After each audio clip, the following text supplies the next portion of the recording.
하나님 우리를 크로노스의 시간 가운데 내버려 두셨다가 부르시는 때가 있습니다.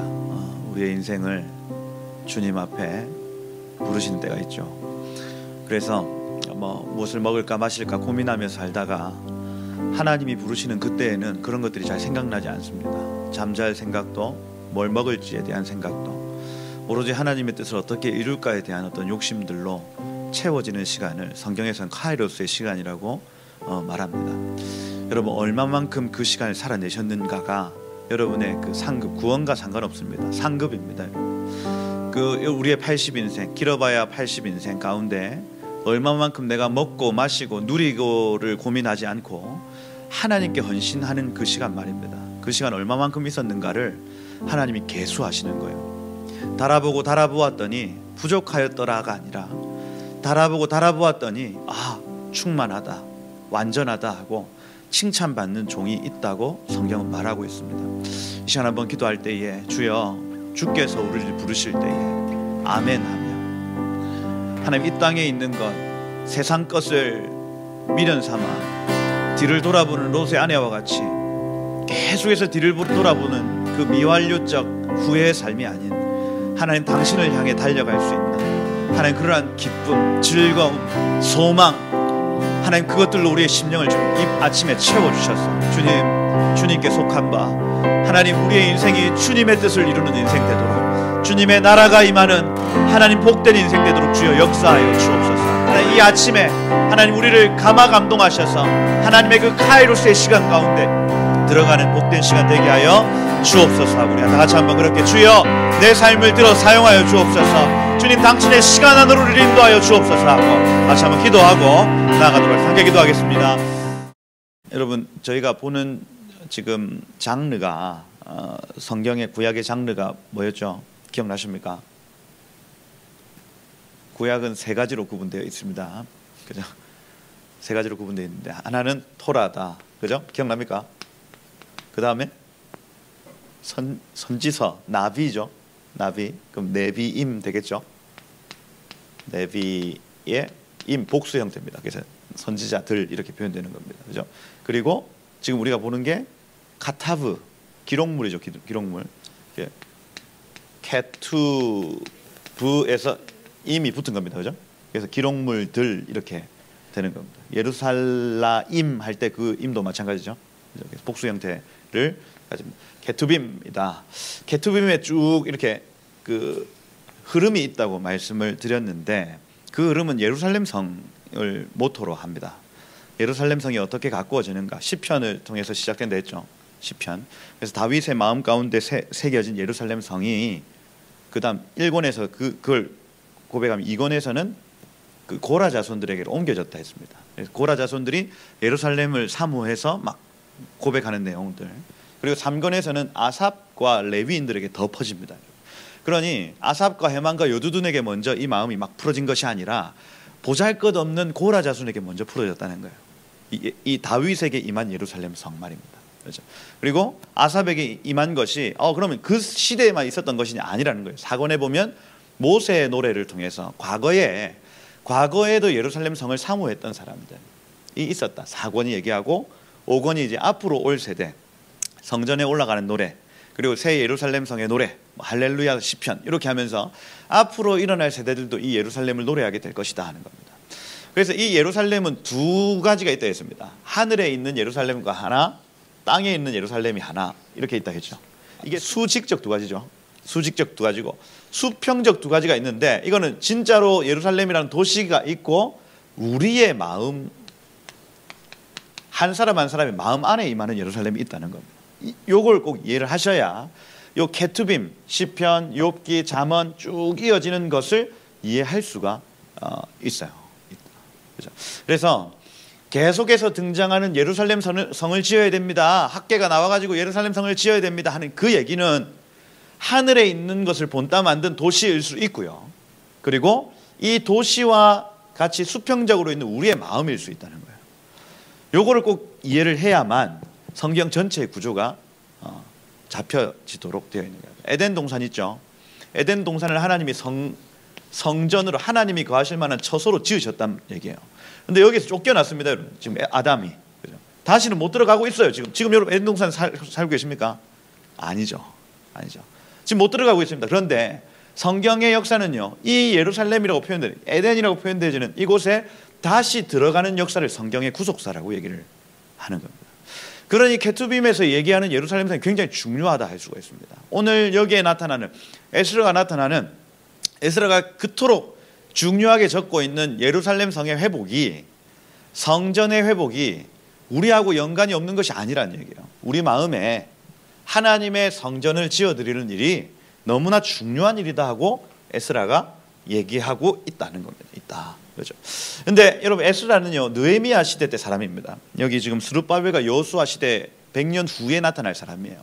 근데 오늘 우리가 읽는 본문에는 그 스룹바벨과 여호수아의 일이 나타납니다. 100년 전의 일을 마치 자기의 일처럼 막 기록하고 있는 걸 볼 수가 있죠. 그리고 오늘 6장이 끝나면 자기 얘기를 드디어 하기 시작합니다. 100년 전의 사건을 막 읊조리는 걸 끝내고, 자기 100년까지 아니죠, 70년이죠. 그렇죠? 그 사건을 나타냅니다. 그러니 느헤미야 시대 때의 성벽을 짓죠. 성벽. 그렇죠? 성벽 크게 지어가지고, 성벽은요, 무엇을 방어하기 위해서 그럼 짓겠습니까?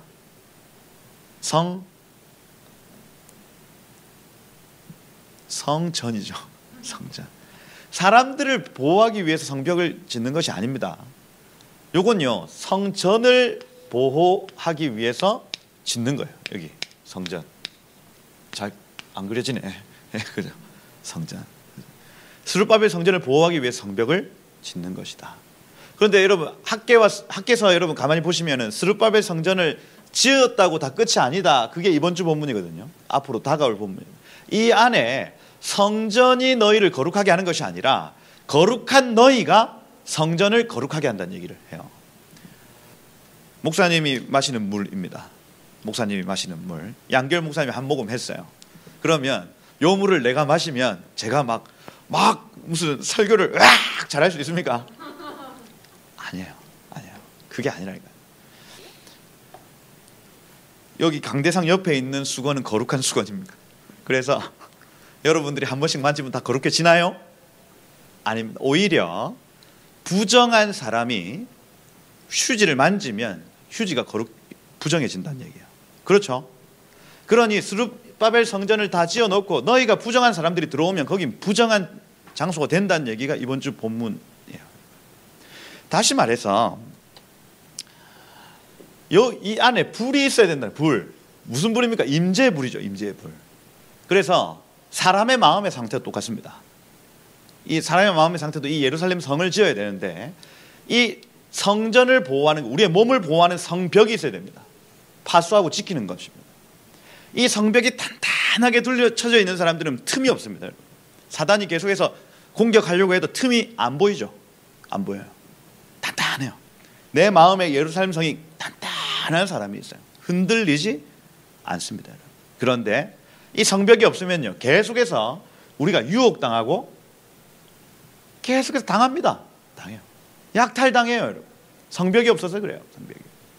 그런데 성벽과 성전이 있어요. 그런데 마음에 불이 없습니다. 그것도 문제인 겁니다. 이스라엘은 반드시 이 두 가지로 망합니다. 성벽과 성전이 있는데 하나님의 불이 없는 상태로 망합니다. 또 불은 있는데 주변에 성벽을 세우지 않아서 계속해서 조금씩 사단이 여기 허물고 이렇게 하다가 와르르 무너지는 거예요. 두 가지입니다, 여러분. 여러분의 삶도 마찬가지입니다. 두 가지 가능성이 있습니다. 하나님의 임재가 없는 삶, 모든 건 갖췄어요.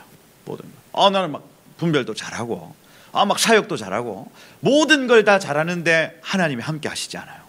망합니다, 여러분. 망해요. 첫 번째 조건입니다. 망해요. 두 번째, 하나님의 임재는 있어요. 그런데 무분별해. 그죠? 사역을 하지 않아요. 헌신하지 않아요. 그냥 임재 이러고 있으면 조금씩 갉아먹습니다, 뒤에서. 그러다 어느 순간에 픽 하고 쓰러집니다. 두 가지예요, 두 가지.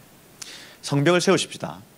분별하셔야 됩니다. 그리고 그 하나님의 임재를 가지고 하나님의 나라를 계속해서 확장하셔야 하셔야 하는 겁니다. 그죠? 해야 된다.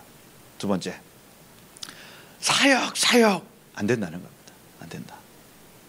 막 휘황찬란한 멋진 건물 안 된다는 거예요. 안 된다. 그러다 망합니다. 망해요.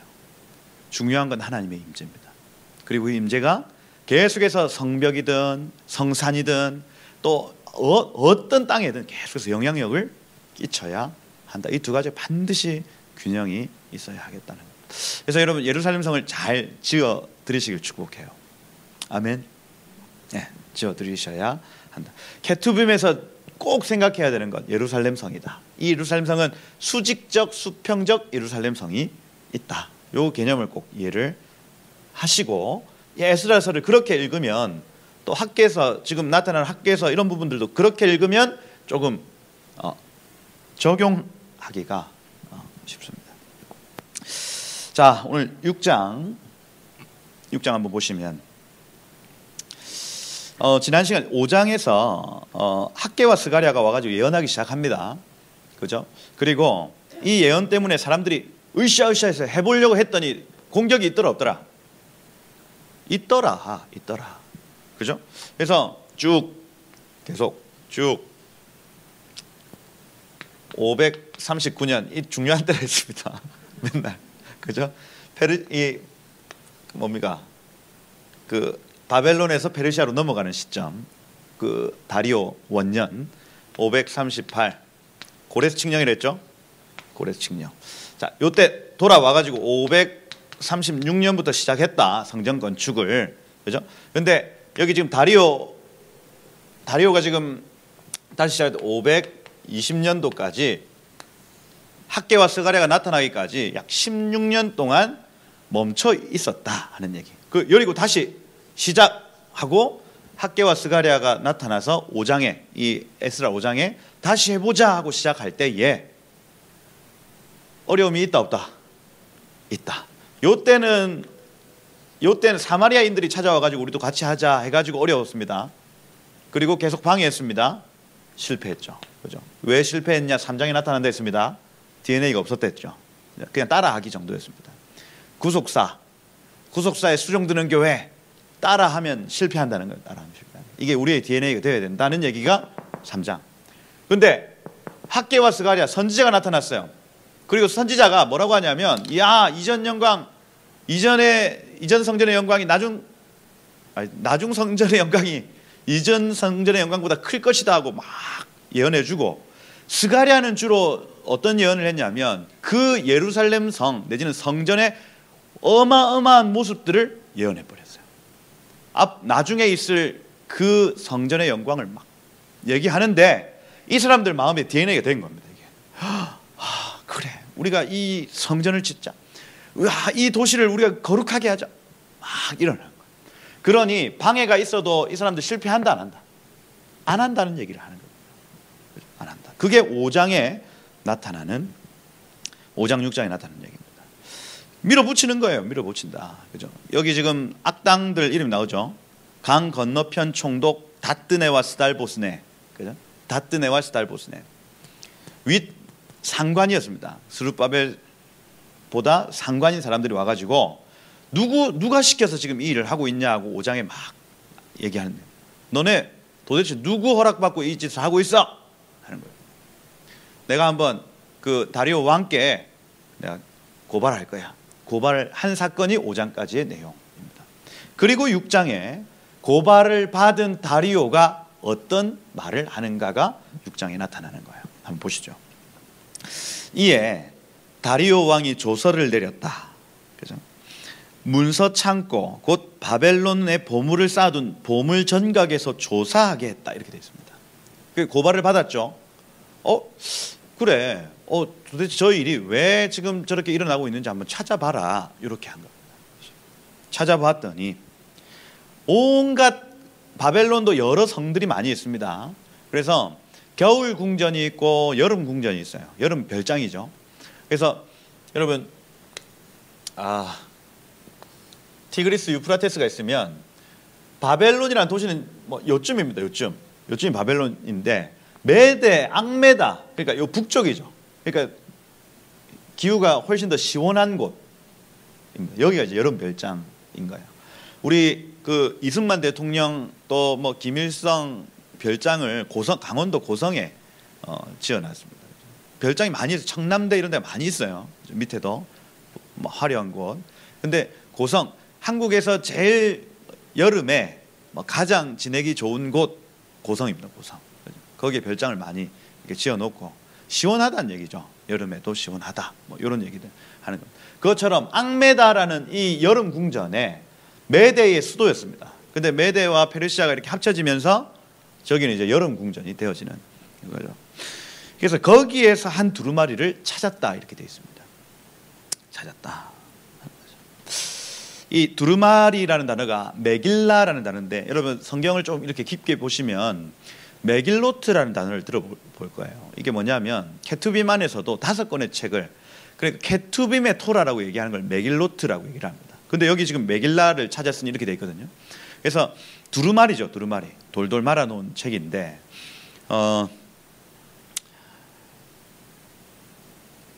그걸 찾았다. 거기에 기록된 것을 보았으니 고레스 왕 원년에 조서를 내려서 이르기를 예루살렘에 있는 하나님의 성전에 대하여 이르노니 적어놨다는 겁니다. 이 성전에 곧 제사 드리는 처소를 건축하되 지대를 견고히 쌓고 그 성전의 높이는 얼마입니까? 60규빗이에요. 넓이도 60규빗입니다. 요게 이제 솔로몬의 성전하고 비교를 해보면 솔로몬의 성전은 높이가 30규빗이에요. 그리고 넓이가 20규빗입니다. 희한하죠? 그러면 보십시오. 스룹바벨 성전이 보잘것없다 했잖아요. 학계서에 보면. 근데 고레스가 본래 명령했던 크기가 솔로몬의 성전보다 크다 작다? 크다는 얘기를 하고 있어요. 크다. 야, 이거 그러니 얼마만큼 이스라엘 백성들이 고레스가 약속했던 재물 가지고 딴짓을 했는지를 알 수가 있죠. 보잘것없이 보였다는 것을.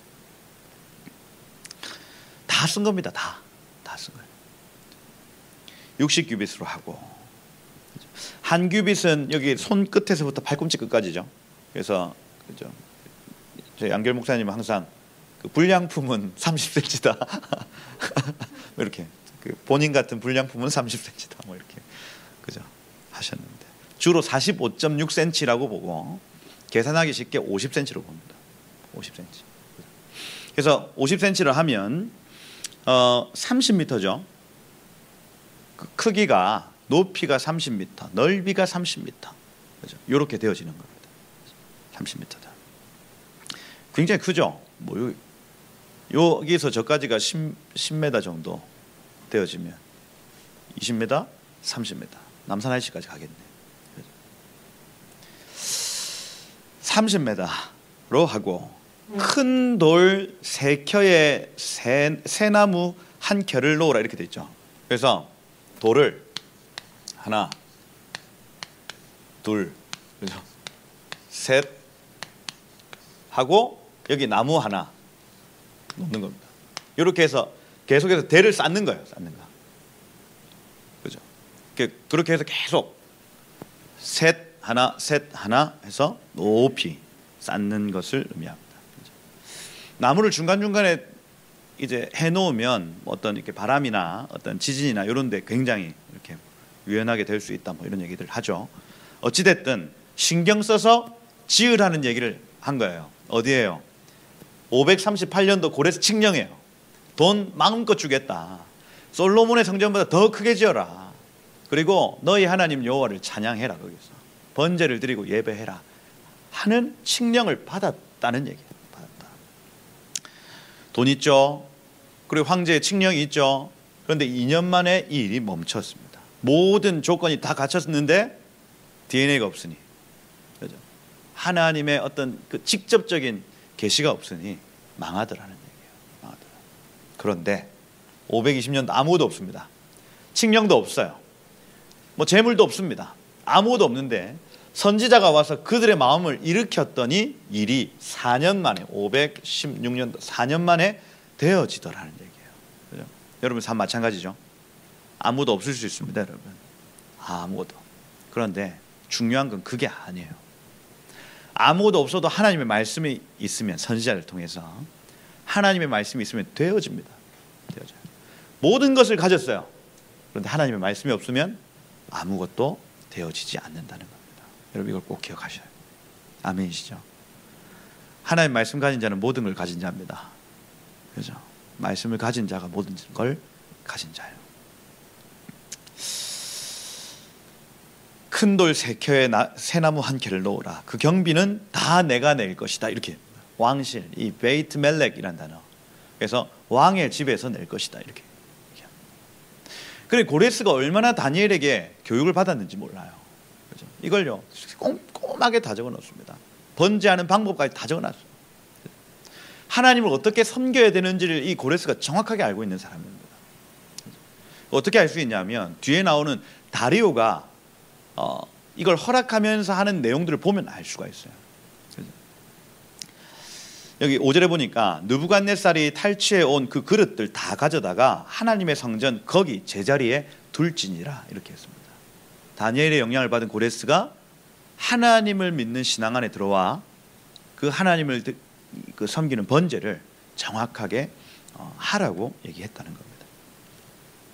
여기 6절 그러니까 1절부터 5절까지는 다리오가 어떤 칙령을 내렸는가에 대한 설명이고 6절부터 12절까지는 고레스가 고레스 칙령이죠. 1절부터 5절까지는 고레스 칙령이고 6절부터 12절까지는 다리오 칙령입니다. 이해가 되시죠? 위에는 고레스 칙령, 밑에는 다리오 칙령. 이제 이렇게 하는 거예요. 이제 유브라데강 건너편 총독 다뜨네, 스달보스네 그리고 동간 이 유브라데강 건너편 아바삭 사람들은 그곳을 멀리하여 여기 아바삭이란 단어, 메섹이란 단어, 파사르라는 단어인데 페르시아를 의미합니다. 그래서 페르시아에서 파견된 사람들아 이렇게 얘기하는 거예요. 그 동네 사람들이 아니다 아니라는 겁니다. 페르시아 본국에서 파송받은 그 종들을 의미해요. 그 총독 내지는 관리 이런 사람들을 의미합니다. 그곳을 멀리해라, 접근하지 마라. 그러니까 접근 금지 명령입니다. 거기 접근하지 마 하고 하나님의 성전 공사를 막지 말고 유다 총독과 장로들이 하나님의 성전을 제자리에 건축하도록 홀로 둬라, 내버려둬라 이렇게 얘기를 합니다. 이게 다리오 칙령이라 할 수가 있어요. 그리고 8절에 보니까 그것을 더해서 너희가 왕의 재산인 세금, 조공을 저들에게 공급해라 이렇게 얘기합니다. 다리오에게 들어와야 될 조공을 저 성전 짓는 데에 공급해라 하는 얘기예요. 너무 호의를 베풀죠. 도대체 이 호의가 어디에서부터 시작되는지 우리 추적을 해야 됩니다. 그런데 여러분 이거 이렇게 하면은 잠시만요. 짧게 해야 됩니다. 왜냐하면 다리오 시대에 선지자가 있었느냐, 이 옆에서 이렇게 조언을 해주는 사람이 있었느냐, 없었는데 지금 이런 결정들을 하고 있어요. 539 아까 다리오 그 원년이라 했습니다. 이 다리오는 이 다리오가 아니에요.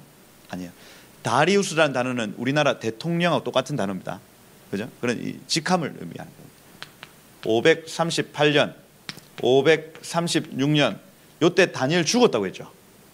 그래서 죽기 직전까지 이 다리오와 고레스를 계속해서 말씀으로 확증을 시켜줘요.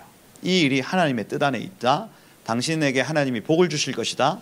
오만 얘기 다 합니다. 믿었어요. 그죠? 믿었다. 그리고 여기 보시면 스메르디스, 캄비세스, 스메르디스, 캄비세스, 스메르디스 이런 사람들이 다스리는 시기가 있어요. 이 시기가 약 522년까지입니다. 이게 다리오, 또 다른 다리오, 지금 다리오가 처음 왕이 된 시간입니다. 그리고 520년도에 성전 건축 허락을 하죠. 이렇게. 그러니 여기 보시면은 한 20년 되겠죠. 그죠? 20년 정도. 20년 정도 공백이 있고, 다리오 왕이 활동하는 시기에는 여기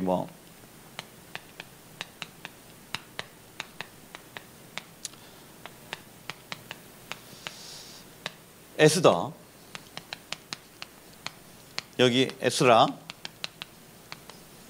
그죠? 이때는 아하수에로 아닙니까? 아하수에로, 그죠? 그리고 에스라 시기에는 아닥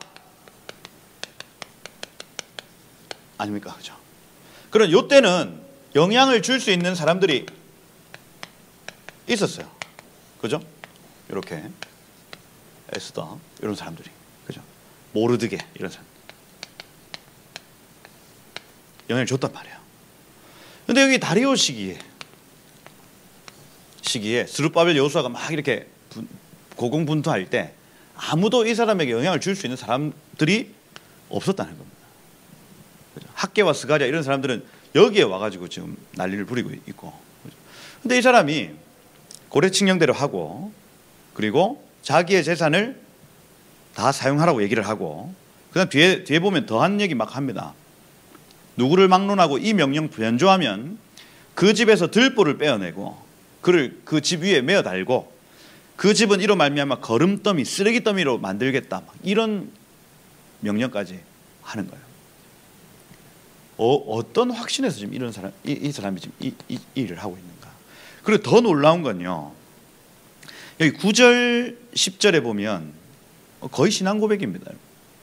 여기 보시니까 또 그들이 필요로 하는 것 곧 하늘의 하나님께 드릴 번제에 수송아지, 순양, 어린 양, 밀, 소금, 포도주, 기름, 보세요.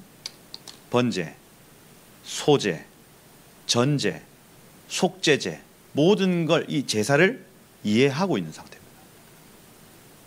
희한합니다. 도대체 어떻게? 가능성이 여러 가지가 있습니다. 숨은 선지자가 그 옆에 있든지, 아니면 근데 이 일을 숨은 선지자가 있었으면 이 일을 몰랐을 거예요. 분명히 성전을 짓는다 이런 얘기들 자체를, 지었다가 멈췄다 이런 얘기 자체를 전혀 모르고 있는 상태이기 때문에 사람이 옆에 있을 가능성은 적다. 그럼 뭐냐? 중요한 가능성이 있습니다. 고레 칙령 옆에 수많은 율법에 대한 기록들이 남아 있었을 것이다. 그러니 제가 다니엘서를 주목할 수밖에 없는 이유입니다. 다니엘이 죽기 직전까지 고레스에게 계속해서 무언가를 가르쳤는데 그 가르친 내용이 고레스 칙령과 함께 있었을 가능성이 큽니다.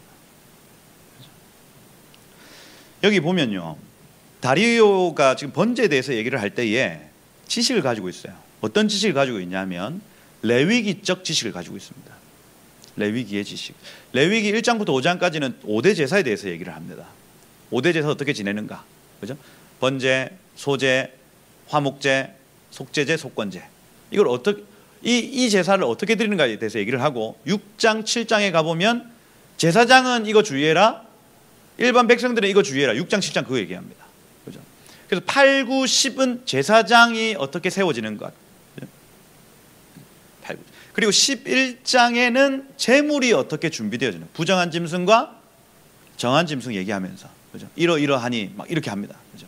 다시 말해서 이 레위기 12장이 나타나기 이전까지 무슨 얘기하냐면, 너희의 죄가 속하여지려면 두 가지가 준비되어야 되는데 제사장이 준비되어야 되고 제물이 준비되어야 된다는 얘기를 하는 거예요. 한다.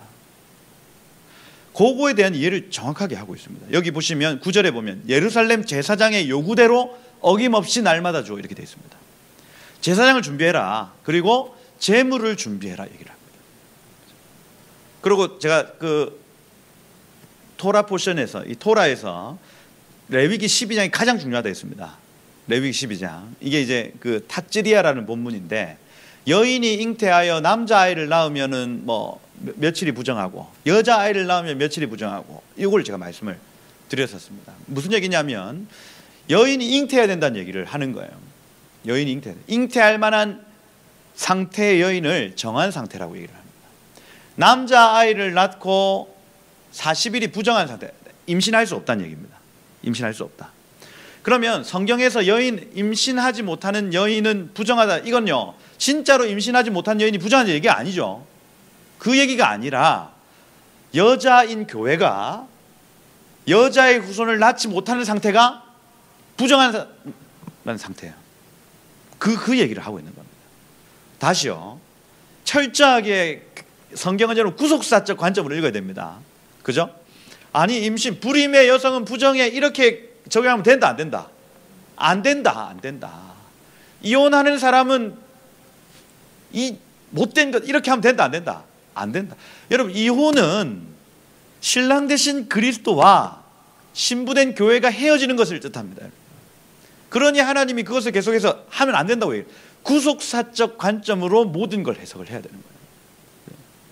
여기 지금 다찌려야 될 그 레위기 12장의 본문은요, 여성의 그 월경의 상태가 부정하다 이런 얘기를 하는 게 아니라 임신하지 못하는 상태, 교회의 상태는 부정한 상태다라고 말하고 있는 거예요.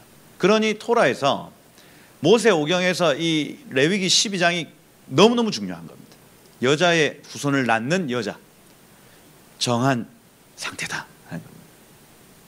그러니 예루살렘 성이 온전히 이루어지는 일, 우리의 마음에 예루살렘 성이 이루어지는 일, 우리 안에 예수가 잉태하고 출산되어지는 일이 중요하다는 얘기예요.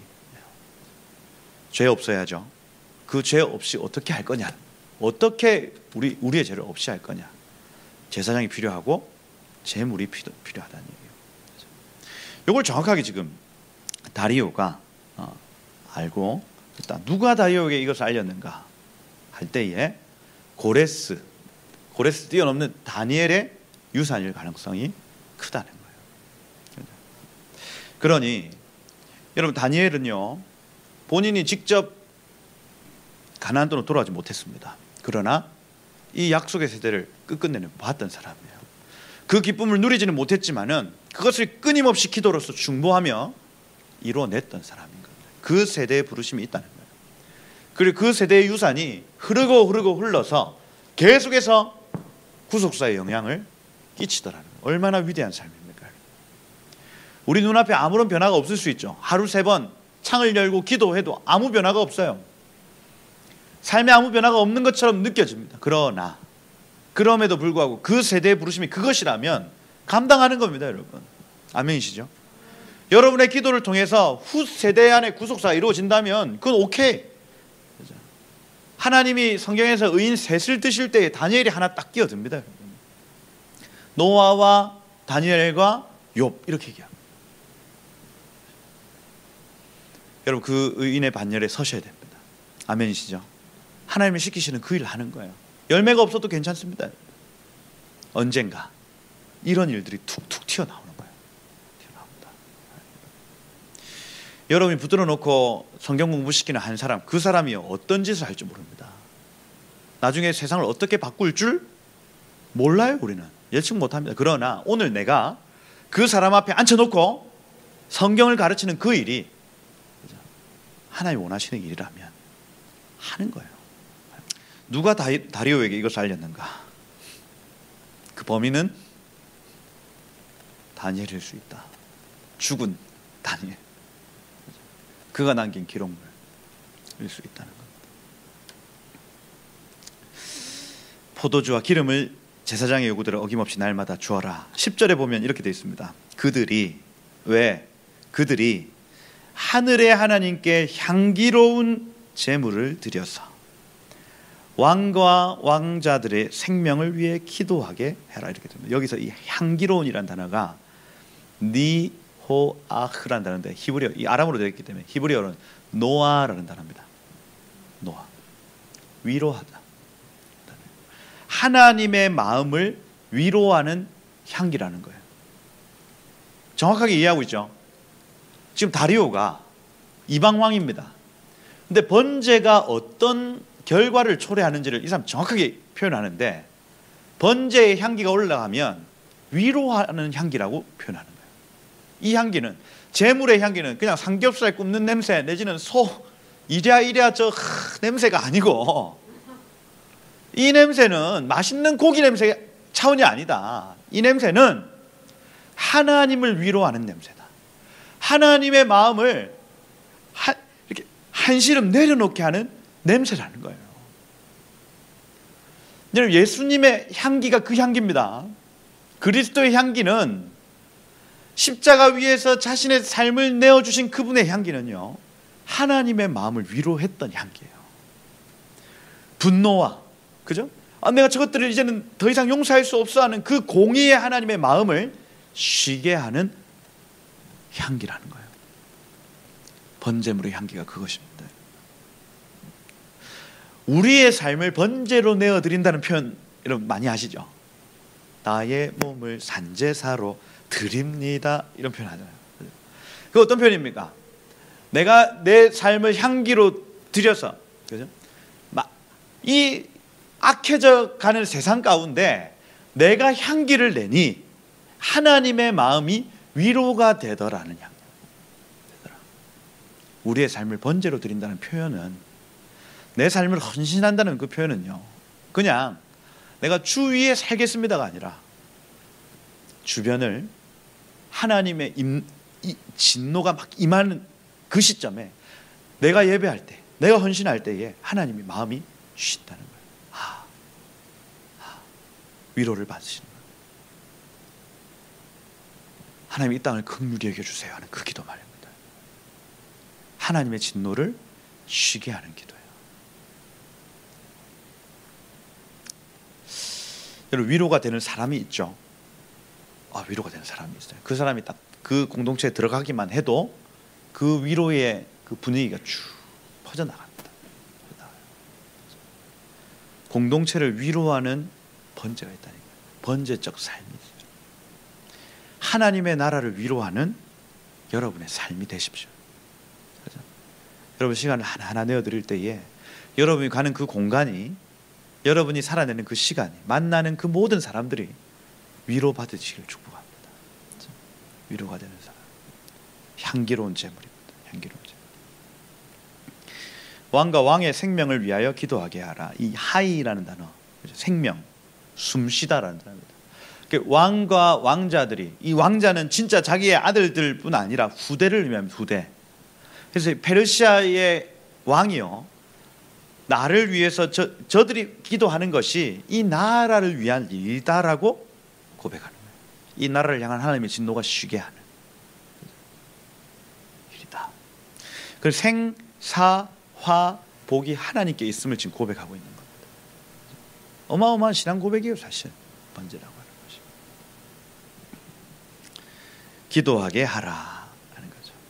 이 아람어로 첼라라는 단어입니다. 그래서 제가 사전이 한계가 있어가지고 아람어 사전에서도 이 첼라라는 단어의 어원을 도저히 못 찾겠더라고요. 그렇죠? 근데 아람어로는 첼라라고 하고, 아마 이게 그 테필라, 이 팔랄이라는 단어에서 유래했을 겁니다. 중보하다, 중재하다라는 단어입니다. 그렇죠? 팔랄이라는 단어, 모세가 제일 처음 사용했던 단어거든요. 백성과 하나님 사이에 서서 중재하는 것을 뜻합니다. 그들로 하여금 하나님과 이 나라 사이에 중재하도록 하라, 이렇게 한 거예요. 첼라라는 단어. 그러니 중보자가 얼마나 중요한지 몰라요. 여러분, 이 땅에 하나님과 연결돼서 이 땅을 계속해서 중재하는 사람이 중요성이 너무 중요합니다. 너무 중요해요. 하나님 입장에서 사람들에게 설명하는 사람입니다. 너가 어떻게 그럴 수 있냐, 하나님 앞에. 이게 중재자입니다. 중재자. 또 사람들 입장에서 하나님 앞에, 하나님 용서해 주세요. 중재자입니다. 그리고 하나님 입장에서 사람이 좀 이게 모세가 잘했다. 모세가 잘했다. 중보자예요. 기도하게 하라. 요거 변조하면 내가 완전히 그 집을 쓰레기 더미로 만들고 그를 그 위에 매달아 죽게 하리라. 12절에 보니까 이 명령 변조하고 손들어 이 성전을 헐어버리면 그곳에 이름을 두신 하나님이 그들을 멸하시기를 원하노라, 이렇게 되어 있습니다. 신앙 고백이죠. 다리오 자기가 멸한다 얘기 안 합니다. 하나님이 멸하시기를 원한다. 이렇게 얘기해요. 제가 어제 이 본문을 막 보는데 소름이 끼치더라고요. 불신자가 어떻게 이런 신앙을 가지고 있었을까? 하나님이 멸하시기를 원하노라. 그리고 나 다리오가 조서를 내려오니, 칙령을 내렸노니 신속히 행할지니라. 이 신속히라는 단어가 오스파르나라는 아람어인데 철저히 내지는 부지런히, 철저히 행할지니라, 부지런히 행할지니라 이렇게 되어 있습니다. 그리고 13절부터 이게 이제 다뜨네와 스달보스네에게 이 명령이 갑니다. 그리고 한마디로 끝나요. 그들이 신속히 준행하니라. 끝나버립니다. 너무 쉽잖아요. 하나님의 일이 이렇게 쉬웠나? 이렇게 쉬웠다. 하나님이 개입하시니까 안 될 일들도 되어지는 겁니다. 한마디로 끝나버립니다. 한마디로.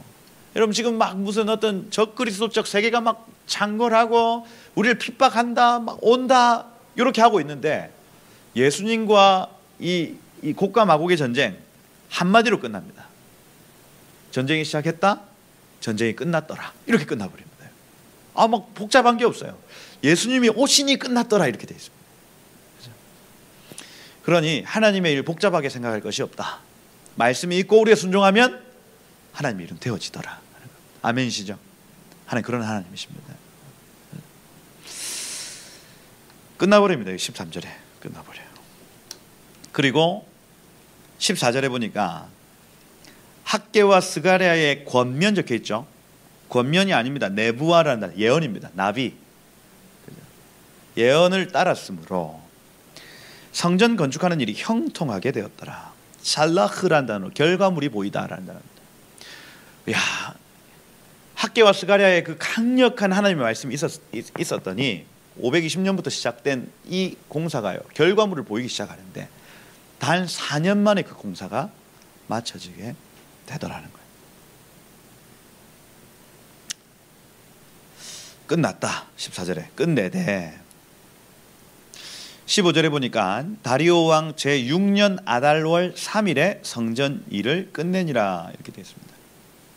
아달월 3일 제6년 하면 아까 제가 522년도에 다리오가 왕이 됐다고 했죠. 그죠? 그리고 516년도니까 여기 4년, 여기 2년 해서 총 그죠? 다리오 6년 이렇게 되어지는 겁니다. 요거 숫자 잘 안 맞으면 힘들어하시는 분들이 있기 때문에 정확하게 해야 된다. 제 6년 아달월 하면 딱 지금 이때입니다. 지금이 아달월 5일이에요. 오늘이. 그죠? 한 그 2월 중순에서 3월 초 이렇게 되어지는 시간입니다. 그죠? 요 때에 성전 일을 끝나. 요게 왜 중요하냐면 그 공기, 약간 차가운 공기에서 성전 일이 끝난다. 여러분 상상해 보실 수가 있는 겁니다.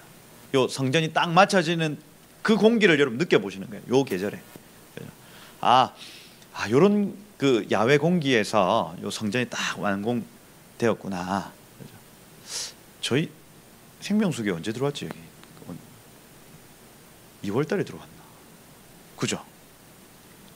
아닌가? 2월 달에 들어온 것 같긴 하네. 차가울 때. 모르겠네. 하여튼 그 공기가 있다는 거, 그 공기가 처음 딱 들어올 때 공기가 있다. 그래서 아달월 3일에 성전 일을 마치니라. 마치고 끝내는 게 아닙니다. 지금 여기 DNA를 가진 백성들이 무슨 짓을 하는지 한번 보자고요. 무슨 짓을 하냐? 이스라엘 자손과 제사장들과 레위 사람들과 기타 사로잡혔던 바벨론 포로들이죠. 자손들이 즐거이 하나님의 성전 봉헌식을 행하니, 이때 여기 하누카라는 단어입니다.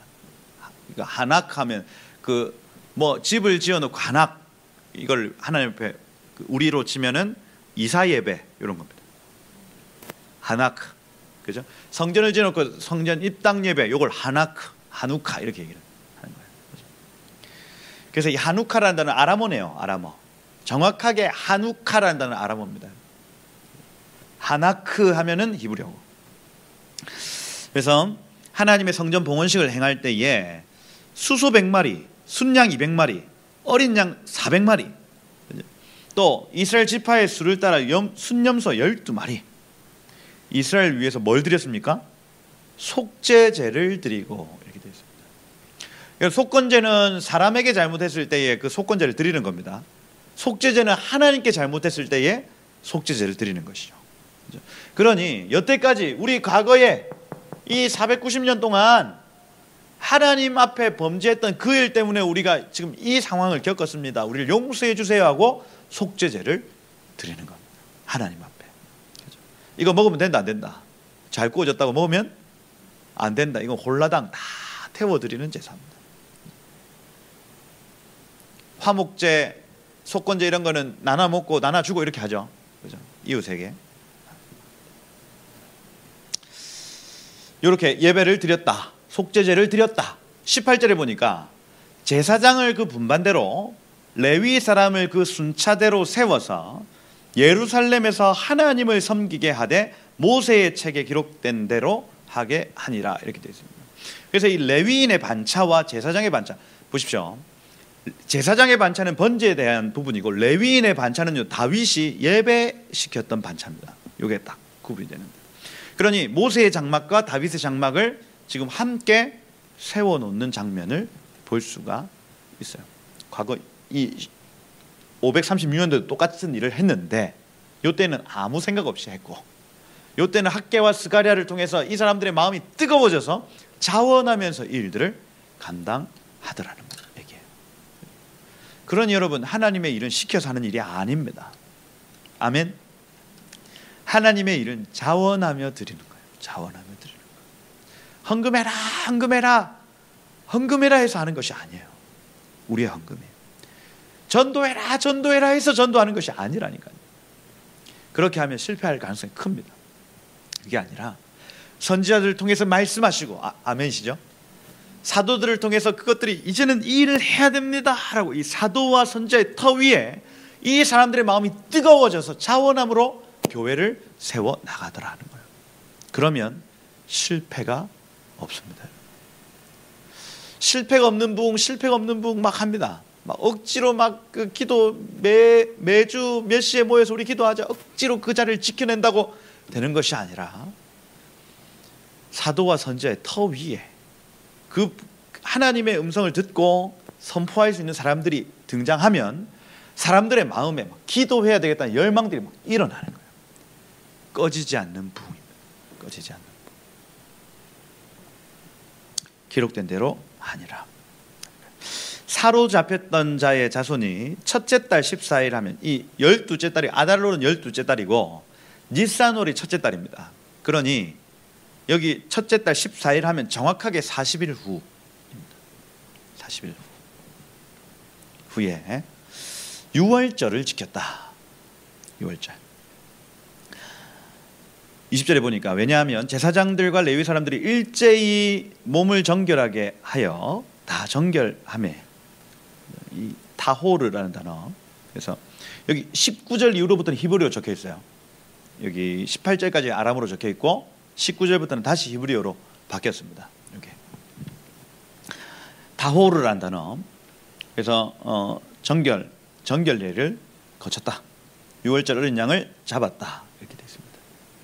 여기에 누가 참석했냐면 21절에 보니까 사로잡혀 돌아온 이스라엘 자손과 자기 땅에 사는 이방 사람들의 더러운 것으로부터 스스로 구별한 모든 이스라엘 사람들, 두 부류입니다. 두 부류. 첫 번째는 잡혔다가 돌아온 사람들, 두 번째는 그 땅에 살면서 이방의 것들과 섞이지 않은, 이걸 계속해서 탐해 부정하다 얘기를 하고 섞이지 않기 위해서 씨름했던 사람들이 합세했다는 거예요.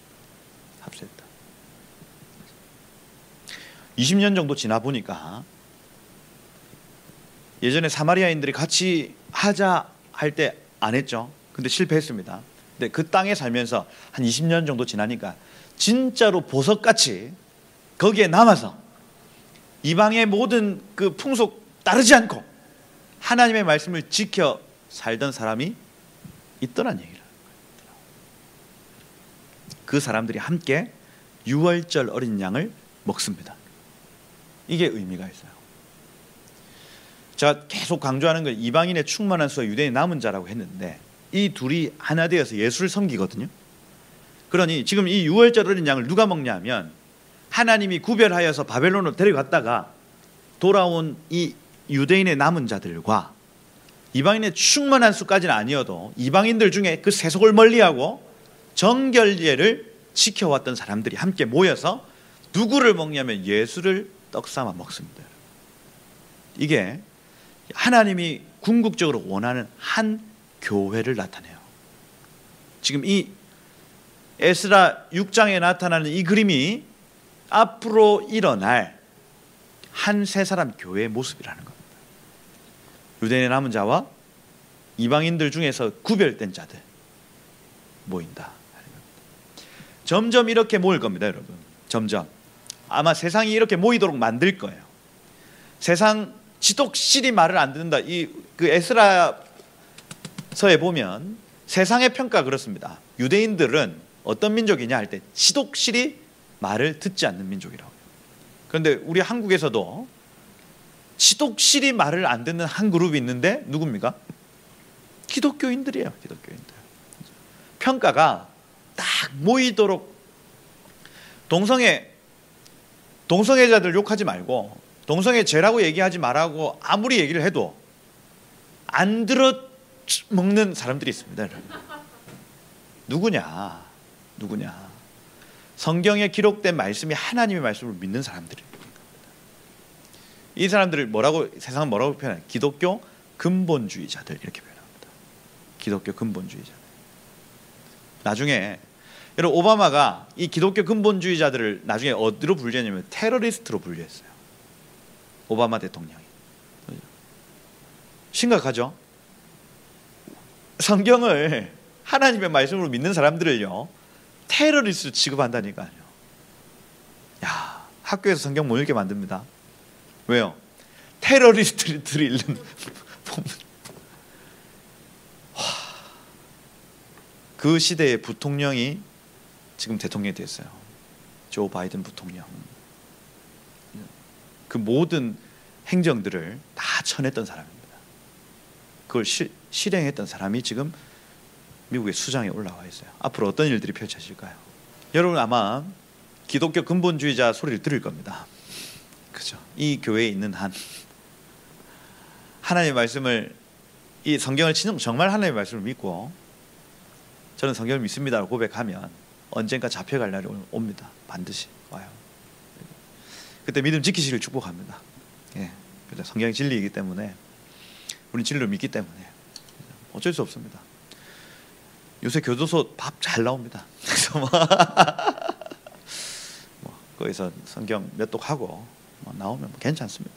크게 밖에 먹고 살기도 힘든데 그런 마음을 저희가 준비해야 되는 겁니다. 마음 속에 크게 내가 막 큰 욕심으로 이 세상 살지 않고 진리를 지키다 살겠다 이런 마음으로 여러분 하나하나 준비하셔야 된다. 제가 지금 이렇게 주저리 하는 이 얘기가요 나중에 생각날 거예요. 그러면 이게 우리의 믿음이 되어집니다. 아, 이 일이 실제로 일어났구나. 그리고 저 그냥 끌려가면 되는 거구나. 괜찮다. 이렇게 하는 거예요. 할렐루야. 그렇죠. 괜찮다. 여기 21절이 그 얘기합니다. 구별한 이스라엘 사람들. 그렇죠? 이스라엘 하나님을 여호와를 찾는 자들이 다 함께 먹었다. 이 찾다라는 단어가 따라시라는 단어, 자주 찾아뵈는 사람들을 의미한다. 즐거움으로 이래 동안 무교절을 지켰으니 이렇게 돼 있죠. 그래서 어린 양을 먹는 하루 있습니다. 하루 함께 이웃 사람들과 함께 양을 뜯어 먹는 하루를 유월절이라 얘기합니다. 그 살과 피를 포도주를 마시는 거예요. 같이 성찬하고 그 성찬을 통과한 사람이 무교절 7일을 통과하는 겁니다. 무교절은 뭐냐면 누룩이 없는 빵, 이스트가 들어가지 않는 빵. 누룩은 죄거든요, 죄. 그래서 죄가 없는 떡을 먹으면서 죄 없는 삶을 살겠습니다. 또 자고 일어나면 죄 없는 삶을 살겠습니다. 자고 이걸 7번 하는 겁니다. 완전수. 그죠? 그렇게 7일이 지나면서 내 삶은 이 언약을 통과하고 유월절을 통과한 삶은 죄 없는 삶이구나 하고 각인시켜 버리는 거예요. 누룩이 없는 빵이 들어가면서. 그죠? 그걸 즐겁게 지켰다는 겁니다.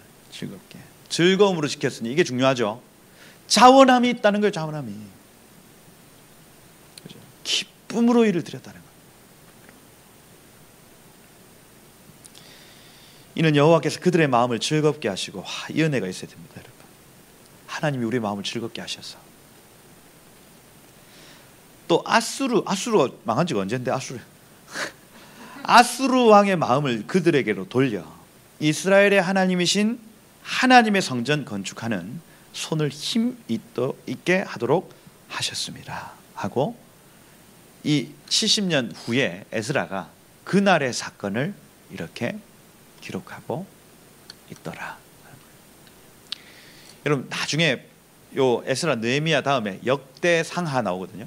이것도 에스라가 적었습니다. 에스라 적었는데 그 열왕기상, 사무엘상 요거를 다 이렇게 참고해 가지고 역대상하를 자기의 말로 편집을 한 거예요. 근데 거기에 보면 레위인들 반차를 어떻게 정확하게 세우는지, 그리고 이 절기를 어떻게 지키는지, 막 이런 부분들이 굉장히 자세하게 나타납니다. 그래서 에스라가 지금 여기에서도 스룹바벨과 여호수아가 70년 전 사람들인데 그 사람들이 어떻게 하나님의 부흥을 누렸는가를 굉장히 소소하게 얘기하면서 정확하게 찝어냅니다. 제물과 제사장의 회복, 그리고 절기의 회복, 그죠? 그리고 레위인들이 떠나가지 않고 그 예루살렘에 머물러 있었더란 얘기하는 거예요. 그죠? 이게 이스라엘의 7대 부흥 중에 5번이 이 시스템 가지고 이루어졌어요. 절기대로 행하였더라. 그 다음에 이 제물과 제사장의 회복, 예배 회복이죠. 그리고 떠나가지 않고 레위인들이 거기에 머물렀더라, 이 얘기. 이렇게 하면 반드시 하나님이 그 땅 가운데 임하시고 하나님의 일들이 나타난다는 얘기를 에스라 계속 하는 거예요. 계속. 역대상하 가보시면 압니다. 이게 이스라엘의 큰 부흥 가운데 이 시스템 안에 흘러간다는 얘기 하는 거예요. 여러분, 먼저는 제가 제일 처음 말씀드린 거예요. 하나님의 일을 함에 있어서 시련이 있는데 그걸 통과해내는 사람들은, 선지자들은 뭐든 하나님의 말씀을 가진 사람들이다. 아무것도 없어도 말씀이 있는 자 모든 걸 가진 자요, 모든 걸 가져도 말씀이 없는 자는 아무것도 가지지 않은 자다. 이거 여러분 꼭 기억하고 사셔야 됩니다. 아멘. 그죠? 말씀을 자주 찾아보십시다. 그죠? 선지자들을 인정하십시다, 여러분. 그죠? 그러면 그 상이 우리에게 들어온다는 거예요. 그리고 두 번째, 자원하는 심령. 이거 너무 중요합니다. 우리 자원함으로 억지로 하는 것 아니라, 구속사에 수종 들어야 돼 하고 채찍질해서 달려가는 것이 아니라,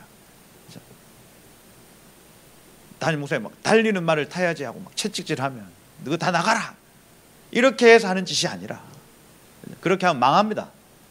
안 됩니다. 안 돼요. 결국 시련이 오고 환란이 오면 망하도록 되어 있어요. 그게 아니다. DNA가 있어야 됩니다. 선지자들의 말을 통해서, 풀어지는 말씀을 통해서 우리의 마음이 뜨겁게 타오르는 거예요. 성전에서 불이 올라오는 거예요. 그러면 하나님이 일하시고, 아멘이시죠? 하나님이 그 일 가운데 일하신다.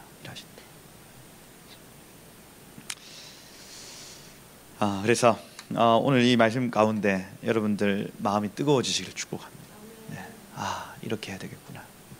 하나님의 일들을 내가 감당해야 되겠구나 하고, 그죠? 하나씩 축복하고, 하나님이 여러분 마음을 즐겁게 하셔서 계속해서 즐거움의 영, 기쁨의 영을 부으셔서 주님의 일을 함에 있어서 내가 너무 기쁘다 하고 달려가실 수 있는 복된 여러분의 삶이 되시기를 예수 이름으로 축복합니다.